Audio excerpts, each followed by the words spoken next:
মৰমৰ ছাত্ৰ-ছাত্ৰীসকল, তোমালোকে ছবি আঁকি বৰ ভাল পোৱা। তোমালোকে চক পেঞ্চিলেৰে, পলি পেঞ্চিলেৰে, ঘৰৰ বেৰত, মজিয়াত সকলোতে ছবি আঁকা।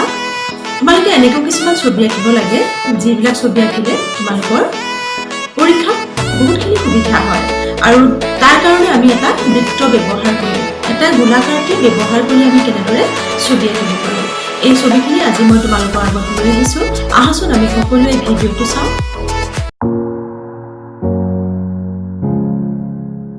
এয়া দেখিছা আপেল। এতিয়া আমি আপেলটো কেনেকৈ আঁকে সেইটো আমি দেখুৱাম। চোৱাচোন কেনেকৈ আঁকে।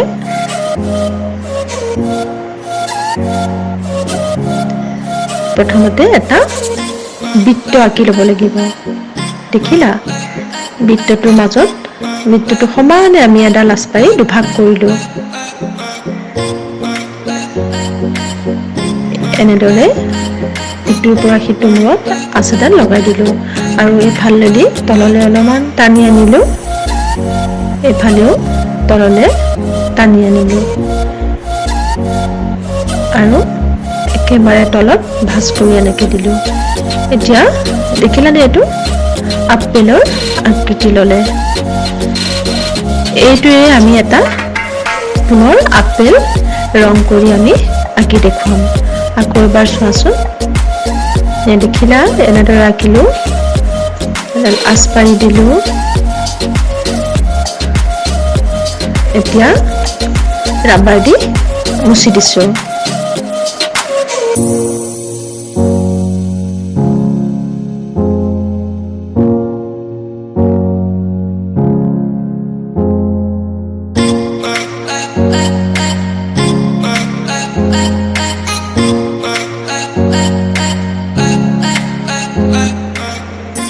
এয়া ঠাৰিডাল দি দিছোঁ। এতিয়া এটা সুন্দৰ আপেল হৈ গ'ল। এতিয়া আমি ৰং কৰিম।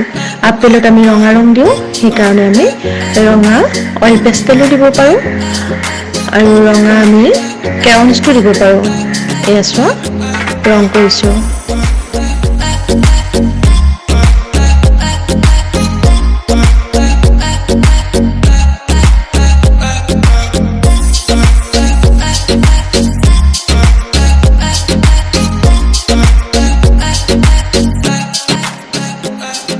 এতিয়া এই সেউজীয়া ৰংটো আমি ঠাৰিত দি দিছোঁ। যিডাল সীমা হয় আউটলাইন, এইডাল আমি পুনৰ এবাৰ ঘঁহাই দিলে আপেলটো সুন্দৰ হৈ যাব।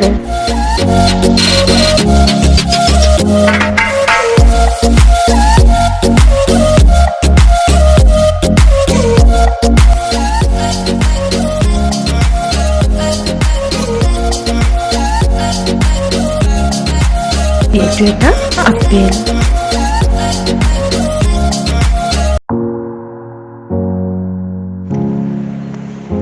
এতিয়া এটা আম আঁকিম। আম আঁকিবলৈ প্ৰথমতে আমি এটা বৃত্ত আঁকি ল'ব লাগিব।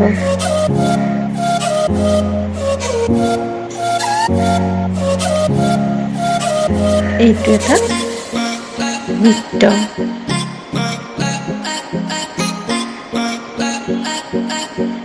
এতিয়া এয়া আঁচ এডাল মাজতে আমি পাৰি দিলোঁ।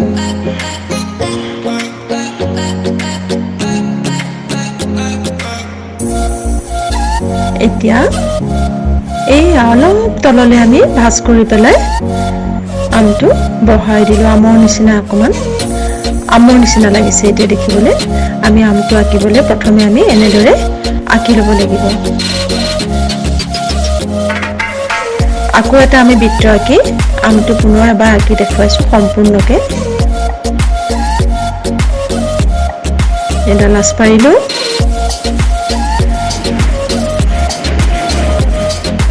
এইফালে আগৰ দৰে এনেদৰে বহাই ইয়াত লগাই দিলোঁ।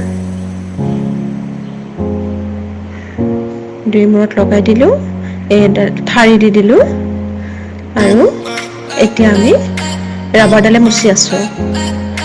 এইটো এটা আম হৈ গ'ল। এতিয়া আমি আমটো ৰং দিম।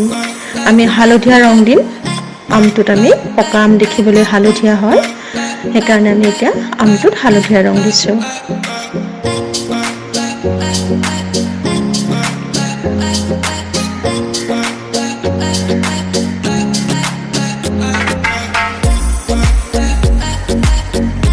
এয়া সেউজীয়া ৰং অকমান ঠাৰিটোত দি দিছো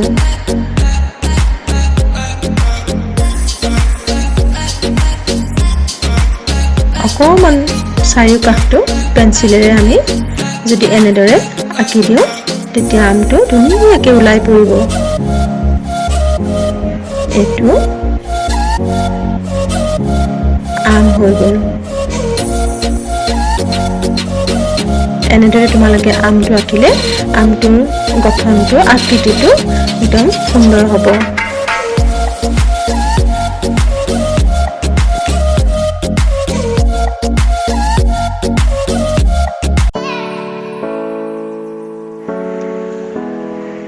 এতিয়া এটা আমি ডালিম আঁকিম ডালিমটো আঁকিবলৈ আমি এটা বৃত্ত আঁকি ল'ব লাগিব এইটো এটা বৃত্ত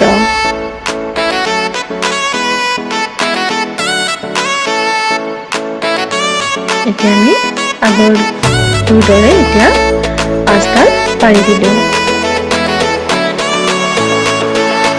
ডালিমৰ য'ত ঠাৰি লাগি থাকে সেইখিনি ওপৰলৈ অকণমান উঠা যে সেইকাৰণে আমি এনেদৰে আঁকি দিছোঁ আৰু ডালিমৰ তলফালেতো ফুল থাকে সেইকাৰণে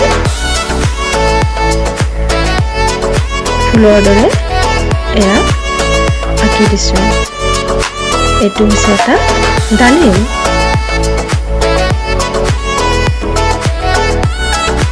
এতিয়া এই ডালিমটো আকৌ আমি এটা পুনৰ বৃত্ত আঁকিছোঁ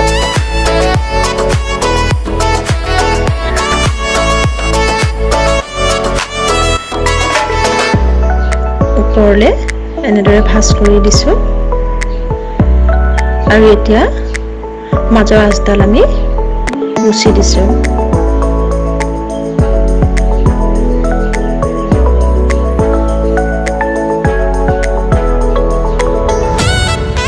এইটো এটা ডালিম হৈ গ'ল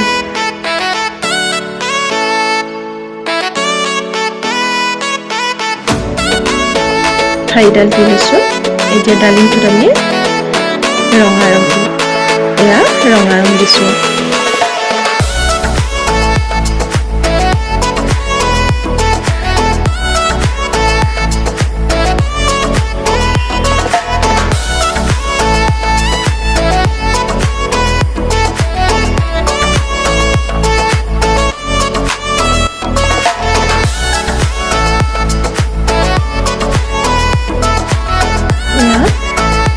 ৰং দি হৈ গৈছে এতিয়া ঠাৰিডালত অকণমান সেউজীয়া ৰং দি দিছোঁ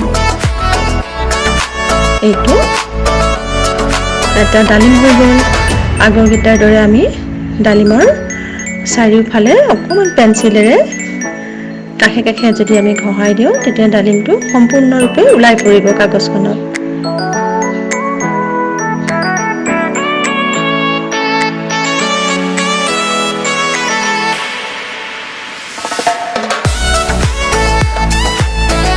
এইটো এটা ডালিমটো এনেদৰে আঁকিবা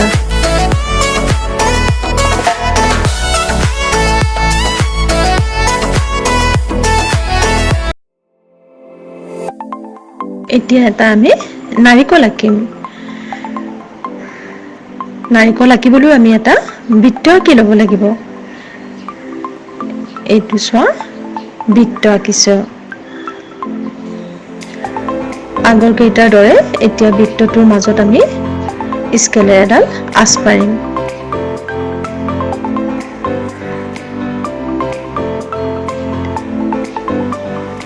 নাৰিকলটোৰ ওপৰখিনি অকণমান আমি আঁকিব লাগিব নাৰিকলৰ ৰূপ দিব লাগিব এনেদৰে আঁকিছোঁ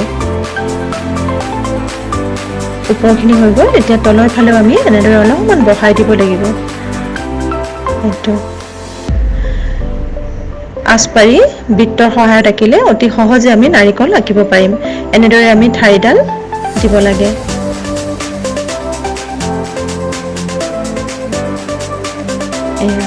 এইটো এটা নাৰিকল হৈ গ'ল। এতিয়া পুনৰ এটা বৃত্ত আঁকি আগৰ দৰে আঁকি এটা সম্পূৰ্ণ নাৰিকল ৰং কৰি দেখুৱাইছোঁ তোমালোকক। এনেদৰে আঁচপাৰি ল'লা আৰু ওপৰলৈ ভাঁজ কৰি এনেদৰে বহাই দিলা। ফুলৰ আকৃতি দিব লাগিব। এইফালৰ পৰা আনি ইয়াত লগাই দিলা, ইয়াৰ পৰা তলত লগাই দিলা আৰু মাজত আমি এনেদৰে দিলোঁ আৰু তললৈ অকণমান এইদৰে বহাই দিলোঁ।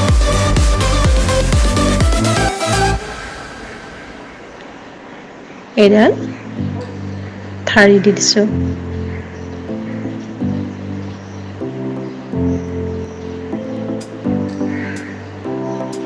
এতিয়া ৰাবাৰে মোহাৰি দিওঁ। এতিয়া আমি নাৰিকলটোত ৰং কৰিম। এয়া নাৰিকলত আমি কি কৰিম? সেউজীয়া ৰং দিম।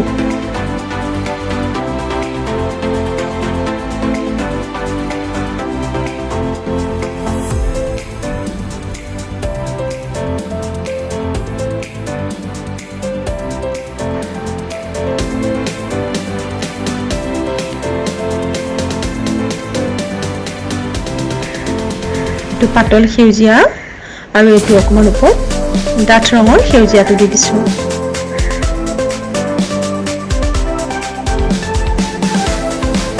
ঠাৰিডালতো আমি অকণমান ডাঠ সেউজীয়া দি দিছোঁ।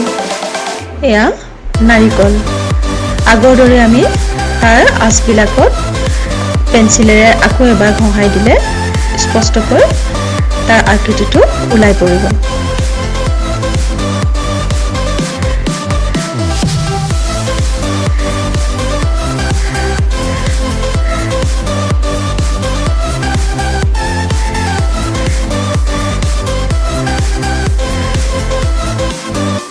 এইটো এটা নাৰিকল। এনেদৰে আঁকিলে অতি সহজে নাৰিকলটো আঁকিব পাৰিবা।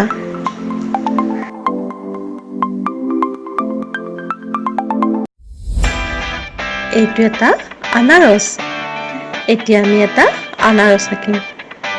আনাৰসটো আঁকোতে আমি আগৰ দৰে বৃত্ত আঁকিব নালাগে। এইটো মই এটা ডিম্বা আকৃতি, হাঁহ কণীৰ দৰে আকৃতি দিছোঁ। আগৰ দৰে কিন্তু মাজত আঁচপাৰি ল'ব লাগিব। এয়া আঁচপাৰিছোঁ চোৱা। আনাৰসটো মনলৈ আহিছেনে? ওপৰত যে ফুলৰ দৰে পাতবিলাক দিব লাগে, এয়া চোৱা। এইটো এনেদৰে দিছোঁ,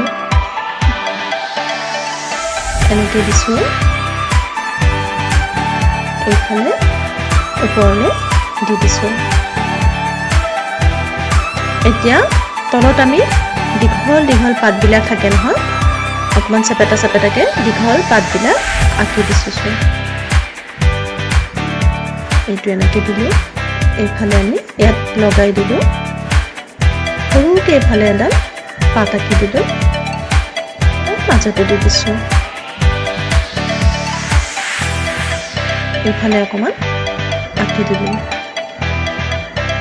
আৰু তলত এডাল লগাই দিছোঁ। এইটো হয় এটা আনাৰস। এতিয়া আমি পুনৰ এইটো আঁকিছোঁ। আকৌ এটা নতুনকৈ আঁকি দেখুৱাইছোঁ। ৰং কৰি সম্পূৰ্ণ ৰং কৰি দেখুৱাম।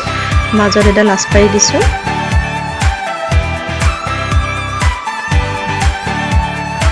আগৰ দৰে আঁকিছোঁ চোৱা।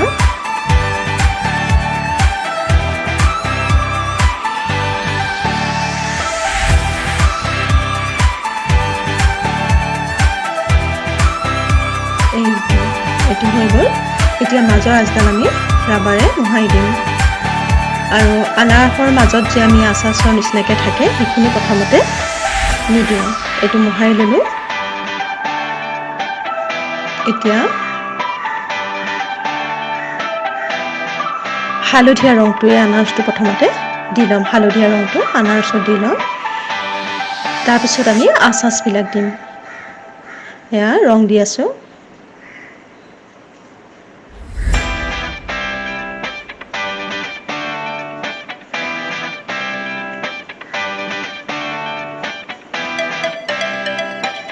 এইটো অকণমান ডাঠ হালধীয়া ৰংটো আমি ওপৰত দি দিছোঁ। এইটো আনাৰসৰ ৰং হৈ গৈছে। এতিয়া আমি তাৰ আঁচবিলাক আমি কমলা ৰঙেৰে আঁচবিলাক দি দিম। চোৱা, এনেদৰে আমি আঁচবিলাক দিলে স্পষ্ট হ'ব। আমি যদি পেঞ্চিলেৰে দিওঁ, এই ৰঙেৰে পেঞ্চিলৰ আঁচটো ঢাক খাই যাব। এইবাৰ এনেকৈ দিলোঁ, পঠালিকৈ দিলোঁ, এটা এটা ঘৰৰ নিচিনা হৈ গ'ল। ইয়াত আমি ঘৰবিলাকৰ মাজে মাজে এটা পানীৰ টোপালৰ দৰে আঁকি দিম।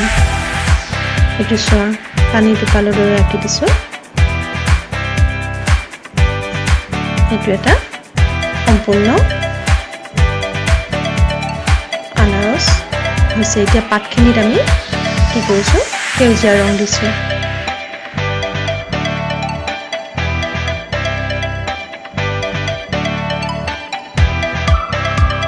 সেউজীয়া ৰঙৰ এটা পাতল সেউজীয়া, এটা ডাঠ সেউজীয়া, এইটো অকণমান ডাঠ সেউজীয়াটোৰ ওপৰত দি দিছোঁ।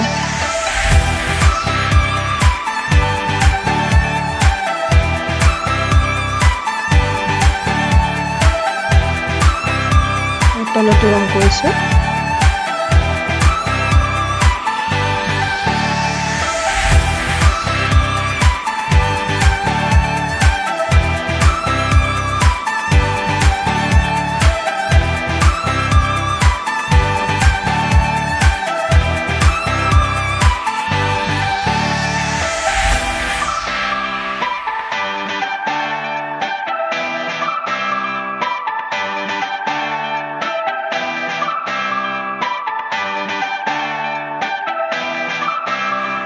এয়া আমি এতিয়া বাহিৰৰ যিখিনি আঁচ, সেই আঁচখিনি আমি পেঞ্চিলেৰে আকৌ ঘঁহাই দিছোঁ।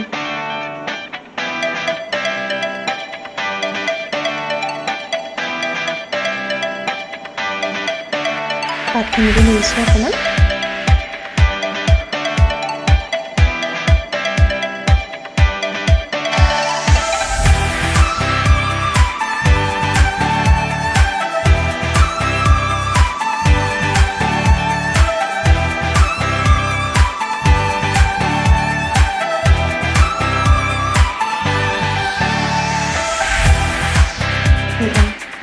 এইটো এটা আনাৰস।